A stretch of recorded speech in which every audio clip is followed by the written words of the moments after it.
پاکستان کے فورن spokes person کا یہ بھی کہنا تھا کہ جو افغانستان کی طرف سے افغان کونسل جنرل نے بے عزتی کی ہے پاکستان کے پرچم کی، ڈس رسپیکٹ کیا اس کو، اور وہ اس کے احترام میں کھڑے نہیں ہوئے، جس طریقے سے ایک جب کسی بھی دنیا میں کسی کنٹری کا قومی ترانہ نیشنل اینتھم بجتا ہے، لگایا جاتا ہے، تو وہاں پر کوئی بھی ہو، آپ کا دشمن کنٹری بھی ہوگا نا، تو اس کو کھڑے ہونا پڑے گا، کیونکہ آپ بھی اپنے دشمن کنٹری کے ترانے کے لیے کھڑے ہوں گے۔ یہ تو ایک لگا بندہ رول ہے، اصول ہے، اس کے اوپر سب کو چلنا پڑتا ہے۔ لیکن کوئی پوچھے ذرا، وہ جو گنڈا پور ہے، ان سے پوچھے کہ یہ جو آپ نے بلایا تھا تو وہ کھڑے کیوں نہیں ہوئے، اور آپ نے ان کو کھڑے کیوں نہیں ہونے کے لیے کہا، اور آپ نے ان سے سوال جواب مطلب اتنی ان کی ناک ہے افغانیوں کی کہ آپ ان کو مہمان کے طور پر بلا رہے ہیں، کھڑے نہیں ہوئے۔ اچھا، اب افغانیوں نے کیا کہا اس کے اوپر؟ افغانستان کی طرف سے کہا گیا ہے کہ اس لیے پاکستان کے نیشنل اینتھم پر ہم کھڑے نہیں ہوئے کیونکہ اس میں میوزک تھا۔ وہ میوزک تو حرام ہے، میوزک پہ ہم کھڑے ہو جائیں، کمال کرتے ہیں آپ۔ انہوں نے کہا نہیں، ہمارے ترانے میں، افغانستان کے ترانے میں بھی میوزک تھا، جب میوزک تھا تو ہم اس کو بھی ہم نے کہا بس اڑا کے رکھ دو، کوئی نہیں ضرورت ہمیں اس کی۔ ان کا ہم تو اپنے ترانے پہ نہیں کھڑے ہوتے رہے، تو تسی اپنے ترانے کی گل کر، اور ان کا کون میوزک پہ ہم نہیں۔ اب دیکھیں یہ جو ہے نا جہالت ہے، اگنورنٹ ہے، اگنورنٹ ہیں وہ لوگ۔ اس کی وجہ یہ ہے کہ ایک تو اب کیا کریں، انہوں نے تو میوزک کی وجہ سے وہاں پہ افغانستان کے اندر جو گلوکار ہیں ان کو، ان کے ساتھ تو کیا کیا کچھ کیا ہے، ان کو تو جیلوں میں بند رکھا ہے، انہوں نے مارا ہے، ان کے اوپر سنسار کیا ان کو، ایسے لوگوں کو جن کا تعلق میڈیا پہ، انہوں نے بین کر دیا خواتین کو، اور کیا کیا کچھ اسکول کالجز جانے سے منع کر دیا۔ تو آپ کا خیال ہے کہ وہ آپ کی کنٹری میں آئیں گے اور آپ کے ترانے پر کھڑے ہو جائیں گے؟ پہلے تو سب سے بڑی بات یہ ہے کہ آپ نے ایسے ملکی اتھارٹیز کو اپنے کنٹری میں بلایا کیوں کہ جو ایک آنے کی ایک ٹکے کی عزت نہیں کرتے آپ کی، اور وہ آئیں اور چپ کر کے بیٹھے رہے، ان کی تصویریں ہر جگہ چل رہی ہیں، تو یہ تو حالات ہیں بھائی۔ اور اس کے اندر انہوں نے کہا کہ پاکستان کے قومی ترانے کی بے حرمتی سے متعلق سوال پر ان کا کہنا تھا کہ میزبان ملک کے قومی ترانے کی بے حرمتی عالمی قوانین کے خلاف ہے، انٹرنیشنل رولز کے یہ خلاف ہے، اور اس کی آپ کو پتہ ہے چارج ڈی افیئرز ان کو بلایا گیا تھا، سمن کیا گیا تھا ان کو، اور ان کو کہا گیا تھا کہ یہ جو آپ نے کیا ہے یہ ان ایکسیپٹیبل ہے، اس کی جو ہے یہ کیوں کیا آپ نے، پوچھا گیا تھا پاکستان کی طرف سے، تو انہوں نے کہا کہ کیا ہم نے، اور ہمیں میوزک نہیں پسند، کر لو جو کرنا، یہ کہہ دیا انہوں نے، تو اب آپ نے جو کرنا ہے وہ کر لیں، کیا کریں گے آپ، کیا کریں گے؟ زیادہ یہی کریں گے کہ انہوں نے آپ ان کو بلا کے جو کہہ دیا۔ سب سے بڑی بات تو ہوتی ہے، دیکھیے جو دل سے عزت ہوتی ہے، اس سے اندازہ ہوتا ہے کہ افغانستان پاکستان کے تعلقات کیسے۔ مجھے ایک بات بتائیں، افغانستان کی اتھارٹیز انڈیا میں ہوں گی، انڈیا کا ترانہ بجے گا اور وہ نہیں کھڑے ہوں گے؟ میں دیکھوں گی جس دن وہ انڈیا کے ترانے پہ نہیں کھڑے ہوں گے، فٹ سے کھڑے ہوں گے، وہ ہاتھ جوڑ کے کھڑے ہو جائیں گے وہ۔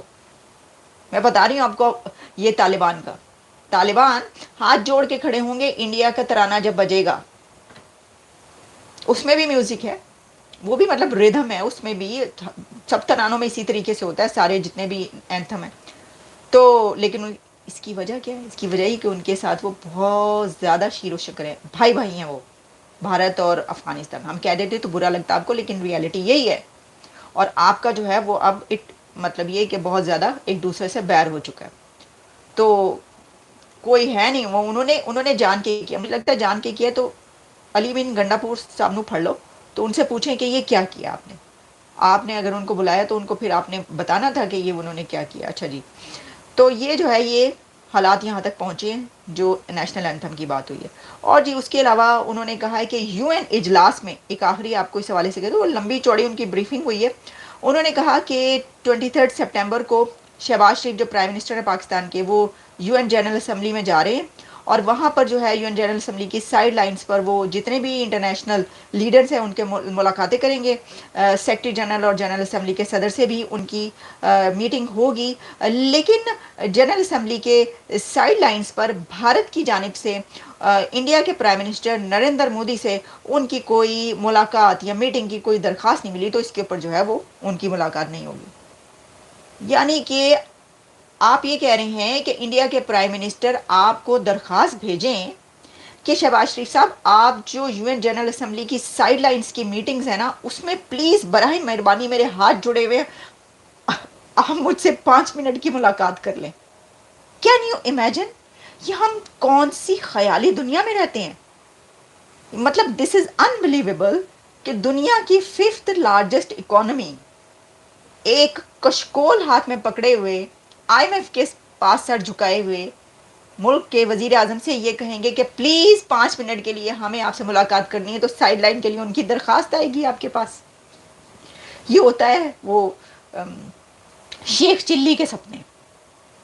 اس کو شیخ چلی کے خواب کہتے ہیں. شیخ چلی ایک کریکٹر تھا، پتہ نہیں اس کے خواب تھے یا سپنے تھے، بلکہ اس کو وہ بھی آپ کہہ سکتے ہیں کہ خلیل میاں جب فاختہ اڑایا کرتے تھے. سر وہ خلیل میاں جب فاختہ اڑایا کرتے تھے، پتہ نہیں وہ ٹائم کب تھا، ہمیں تو نہیں پتا، شاید آپ کو پتا ہو. تو یعنی ان مودی صاحب کے پاس تو ٹائم نہیں ہے. پریزیڈنٹ پوتن سے لے کر زیلنسکی اور یہ اب امریکہ آ رہے ہیں، اتنے بڑے بڑے لیڈرز دنیا کے، ان کو آسٹریلیا کے پرائم منسٹر کہہ رہے ہیں یو آر دی باس، ان سے ملنے کا ان کے پاس ٹائم نہیں ہے. اور وہ درخواست دیں گے سائڈ لائن ملاقات کے لیے شہباز شریف صاحب کو. سر واہ واہ، اس کے اوپر تو تالیاں ہونی چاہیے. تو میں کہہ رہی ہوں، میں اسی لیے کہتی ہوں کہ بھائی کون سا کرتے ہیں، کیا ہو گیا ہے، کون سا کرتے ہو. تو یہ ہے سچویشن ہماری. اس کی تو انہوں نے کہا نہیں، کوئی ہے ہی نہیں، ملی نہیں، ہمیں درخواست ہی نہیں ملی. بجائے اس کے کہ دیکھیے یہ وہ ہوتا تھا نا، کیا ہوتا تھا، نوابی سٹائل جو ہے نا، نواب جو ہوتے تھے وہ ان کی جیبیں پھٹی ہوئی ہوتی تھیں، لیکن اوپر سے انہوں نے پاؤں میں غصہ اور سر پہ جو ہے وہ کلا پہنا ہوتا تھا، اور وہ اکڑ کے چل رہے ہوتے تھے. جیب پھٹی ہوئی ہوتی تھی ان کی، جیب میں پیسے بھی نہیں ہوتے تھے. یہ سب کچھ ہوتا تھا. اسی طریقے سے وہ جو مغلیہ حکمران تھے نا، وہ شطرنج کھیل رہا تھا، شاید بہادر شاہ ظفر یا کون سا تھا، شاہ جہاں آخری، اور جو فوجیں تھیں انگریزوں کی وہ دلی تک پہنچ چکی تھی، دروازے تک، اور وہ شطرنج اور شراب و کباب اور وغیرہ وغیرہ میں لگے ہوئے تھے. تو دس از دی سچویشن. اپنے آپ کو آپ سمجھ رہے ہیں کہ آپ دنیا کی کتنی بڑی اکانومی ہے کہ جو ہے لوگ آپ کو درخواست دیں گے. میں یہ سمجھتی ہوں کہ آپ کو درخواست دینی چاہیے، اور اس میں کوئی حرج نہیں ہے. اچھے تعلق انڈس واٹر ٹریٹی پہ شہباز شریف کو چاہیے کہ مودی صاحب آپ وہاں پہ جا رہے ہیں، چلیے ملاقات، درخواست کیا آپ کہہ سکتے ہیں، چلیے ملاقات کرتے ہیں سائڈ لائن. وہ الگ بات ہے کہ وہ کرے نہ کرے، لیکن یہ تو آپ کا کہنا بنتا ہے. اتنے بڑے بڑے ایشوز ہیں، ان ایشوز سے نکلنے کے لیے جو ہے وہ یہ بات کی جا سکتی ہے. بٹ وہی دیکھیے وہ جو بات ہے نا، وہ کہ بھی چودراہٹ جو ہے وہ کبھی ختم ہی نہیں ہوتی. اسی وجہ سے آپ حال دیکھ لینا کیا حالات ہیں اس وقت اکانومی کے اور ملک کے حالات کا، تو آپ کو پتہ ہی ہے. تو اسی کے ساتھ جو ہے نا، اور بہت شکریہ آپ کا، تھینک یو ویری مچ کہ آپ پروگرام دیکھتے ہیں. بہت سارے جو ہیں آ رہے ہیں کامنٹس میں بڑے اچھے اچھے کامنٹس آتے ہیں، بڑی دھمکیاں بھی آتی ہیں، بہت مزہ آتا ہے پڑھنے کا. جو آپ لوگ آ کے کہہ رہے ہوتے ہیں جی، تو وہ سب کا مزہ آ رہا ہوتا ہے، اور ہم پڑھ رہے ہوتے ہیں. کوئی ایسی بات نہیں، لگے رہو منا بھائی، کوئی مسئلہ ہی نہیں، کوئی فکر نہ. پھر ملتے ہیں. Good bye.